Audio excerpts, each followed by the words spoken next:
Hello and welcome back to the RS3 progress. So it's been a couple weeks since we've done one of these. Old School RS had Trailblazer going on, which I was playing for a while but am now done with.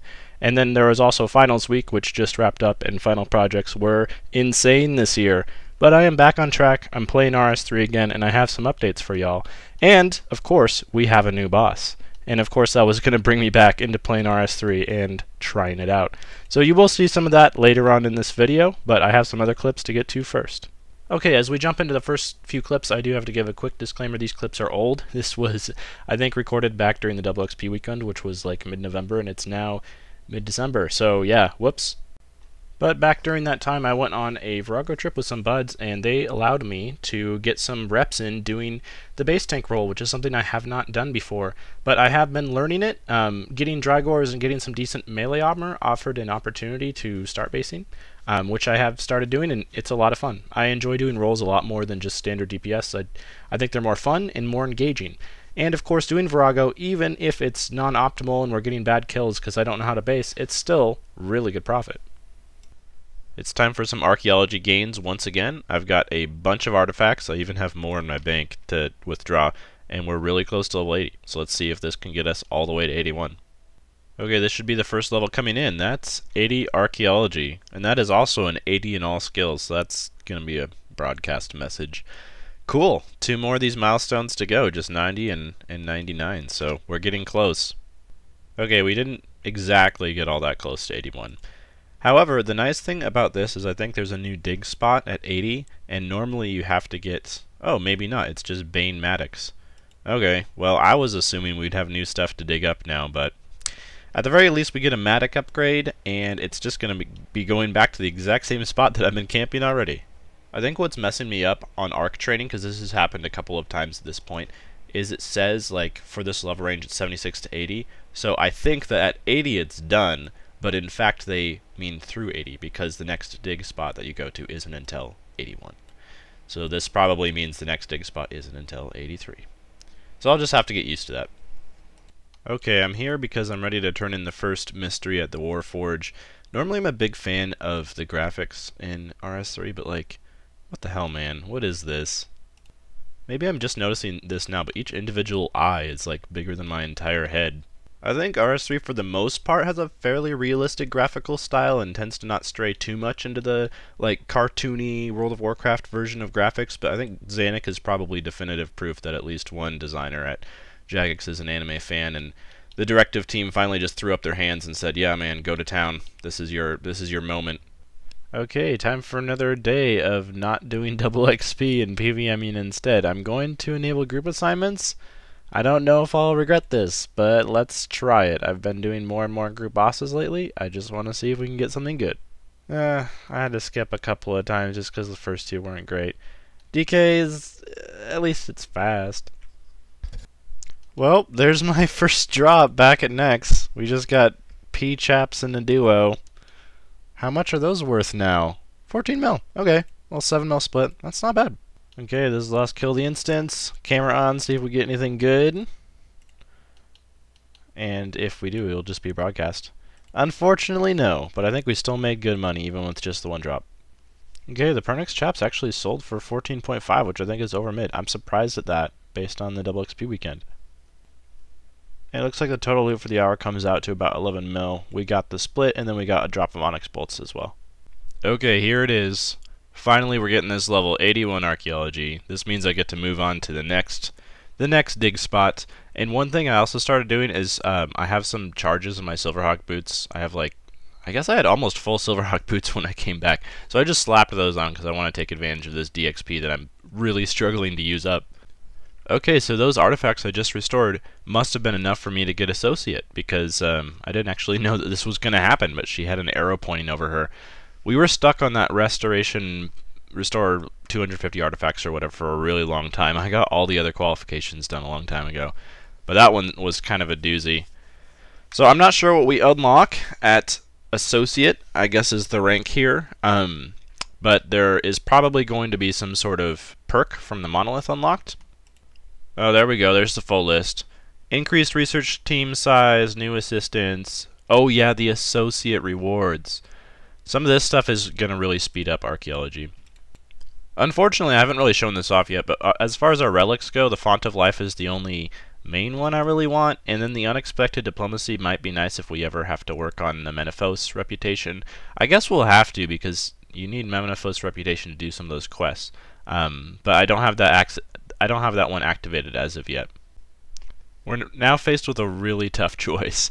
I could either get the Archaeology set, which would increase Archaeology experience by 5%, or we could get the auto screener, which doesn't really increase your experience, it just makes it a lot more AFK because you don't have to use a soil box anymore and just screens everything automatically for you.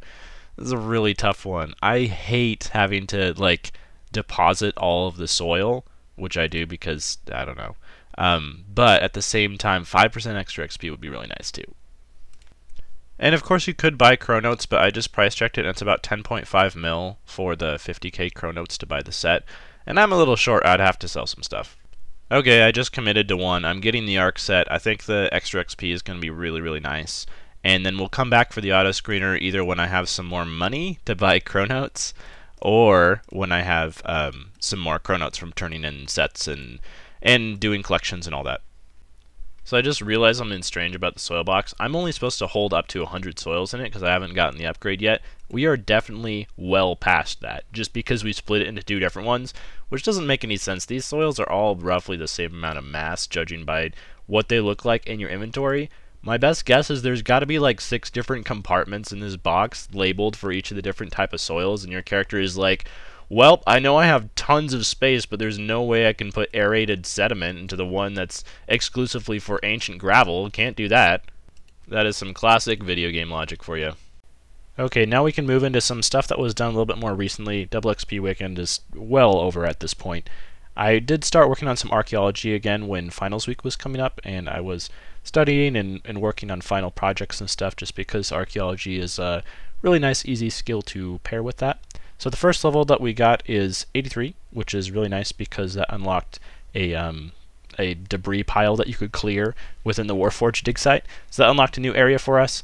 And then when we were going to town on the archaeology dig spots in that area, remember those Silverhawk boots I mentioned earlier? Well, they finally came in handy. I think I had like 700 or 800 feathers, both in my boots and in my bank, just from doing Treasure Hunter.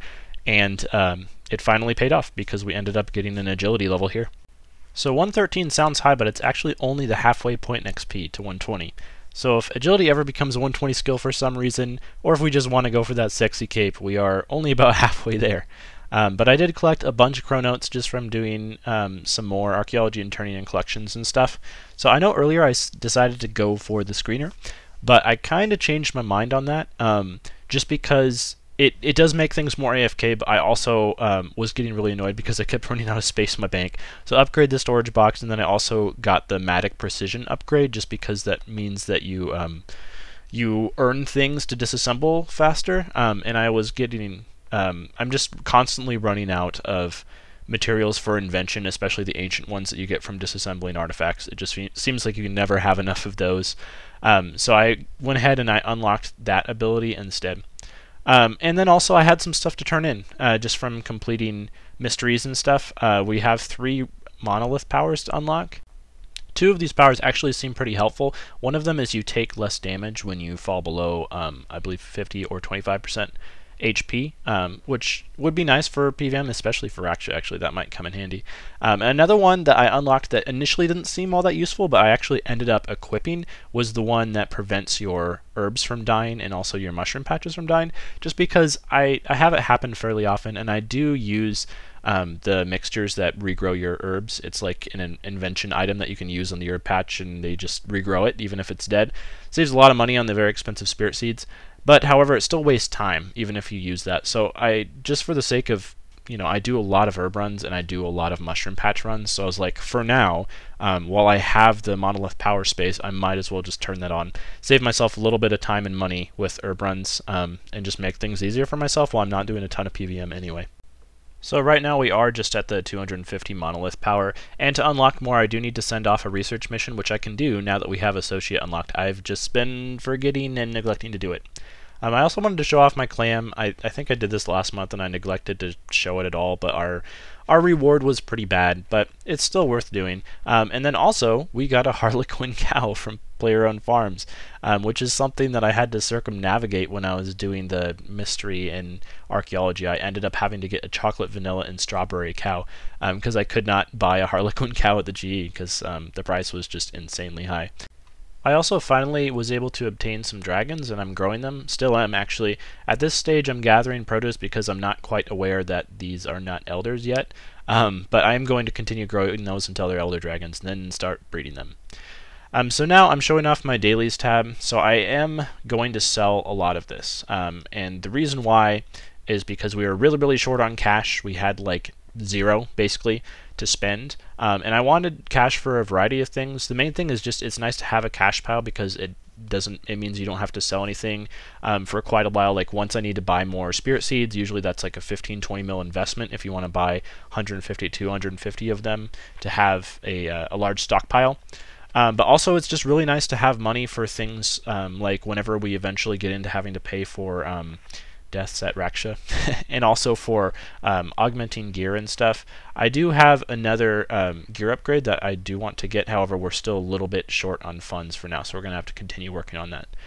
However, what I'm doing right now is I'm perking up, and this is because we augmented that Serenic in the last episode, but we did not install any perks on it. So I'm working for Crackling, Enhanced Devoted, and Biting, which I did get eventually, although for some reason whenever I create a Biting gizmo I also always get the negative perk that prevents the auto retaliate as well. It just like comes hand in hand, and I don't really want to try 10 million times to get a perfect Biting 3 gizmo just because it takes a lot of time and materials to get there. And I think that's worth it eventually when you have like your tier 92s, your like final end game gear. You should go for the perfect perks. But since we're not at that set state yet and we're still using gear that's ultimately temporary, even though I'll probably be using the augmented Serenic for a long time, I don't want to quite make that much of an investment into it yet. But we did get Biting 2, even though it did have the downside of not having auto retaliate, which is fine for now. So another quick purchase I made is a Masuta's War Spear, which has halberd range, which is really important for clearing off the corruption pools in Raksha. It's pretty much the best weapon I can get outside of a scythe, which is still a bit out of our price range for now, obviously. And another thing I wanted to show off here is this was from 4 and really just 4 spins on Treasure Hunter. I got an absolutely disgusting amount of Herblore XP. I was just in shock after seeing that. And when I used the stars, it was over 1 million bonus XP from 4 spins. Because I was lucky enough to hit 2 rare drops that both had 4 bonus XP giving things. But finally getting back into legitimate progress in the game.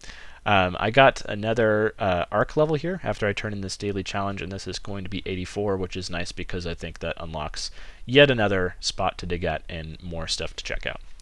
So with all of that being said, so now we finally get into probably what you've all been waiting for, which is my first experiences with Raksha.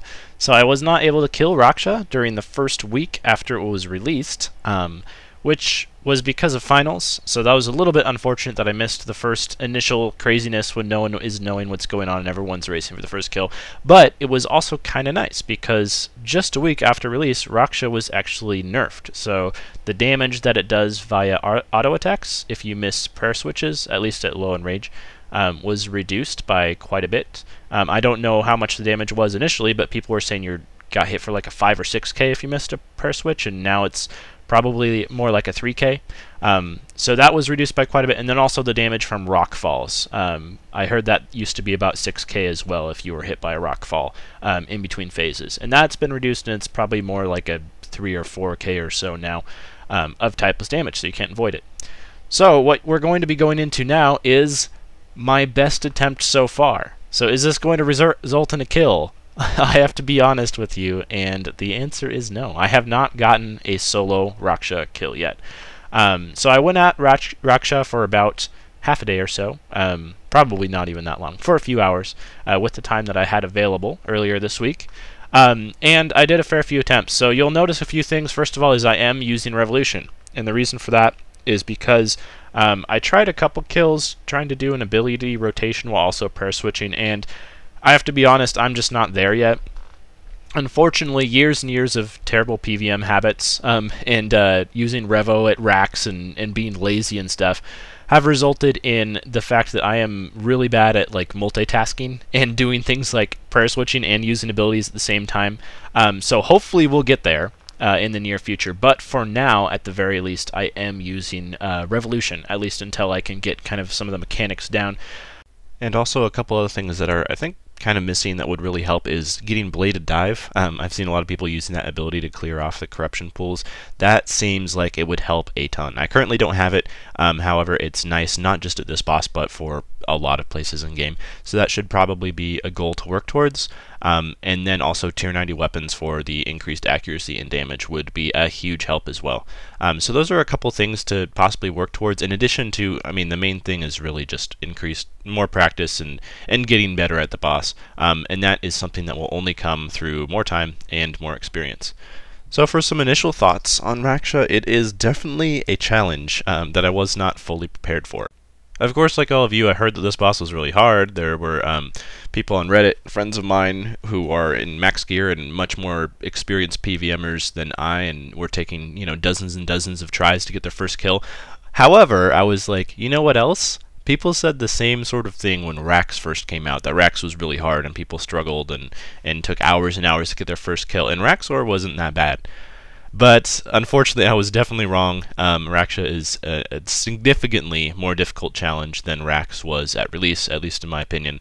And it's going to take just more time and more patience to get that first kill. I may also try doing duos, because I think the main thing that's holding me back is DPS, more so than the mechanics, just because it takes so long to get through phases and stuff. So I may go with a friend of mine who has better weapons, and then just focus on tanking, focus on dodging the mechanics, focus on learning those, and learning how to avoid taking massive hits, and that would probably help a lot in terms of getting better at solos as well, while also getting an opportunity to get farther than just the middle of phase 2. And so this is the end result of the kill that I've gotten the farthest on so far. I think I've gotten to about the 500k HP range a couple of times, and now we're just going to go into a death montage. Thank God for practice mode. I'm so grateful for it, because back in the day before practice mode came out, if a boss was released that was this hard, it would just mean dying over and over and over again. And I don't have super expensive gear, so my death cost is only 800k, which I would not be wearing a Ring of Death because the price of onyxes has jumped so much that dying with a Ring of Death is actually more than that. But yeah, 800k per death, it's not the most money in the world, but that would definitely add up if you were just dying over and over and over again all day. So I am very grateful for these instances that you can just do practice mode in and not die in. And as you can see from a lot of these clips, my prayer switching still needs work, as well as my timing on that escape. But all in all, I think Raksha is a good challenge. It's been a while since we've had a boss that could take people, you know, several dozen kills to get their first kill. More so than non-elite PVMers like myself. Oh, I also tried out melee at Raksha just to see if it was better DPS due to the Dragors. Being a tier 90 weapon with slightly higher damage and accuracy than my bow, I found range to be easier, just easier to run around and see things and continue hitting Raksha while you're running around hitting the shadow pools and stuff. So personally, I like range better. However, I do have a better melee weapon, so kills might be a little bit faster that way. We'll see. I'll keep working on it. But yeah, as we go into my last few deaths here, I just wanted to say I will keep working on Raksha and trying to get the first kill. We kind of did that a few episodes ago with Rax as well. I wasn't able to get 100% in rage kill, and then I just got better gear, got a little bit more experience with the boss, and we came back and we tried it again and we did it. So I'm hoping that the same thing will happen here, and I'll be able to give you guys a successful kill in not too long. But yeah, that's going to be all for me. I will be doing another podcast with Protox and my crew soon about all of our thoughts about Raksha and our experiences and what we think of the new boss, so you can expect that coming out sometime next week. But until then, I'll start plugging away on progress again. Now that class is out for the semester, I'll have a lot more time to play, and I'm looking forward to that. Alright, thanks guys. I'll talk to you next time.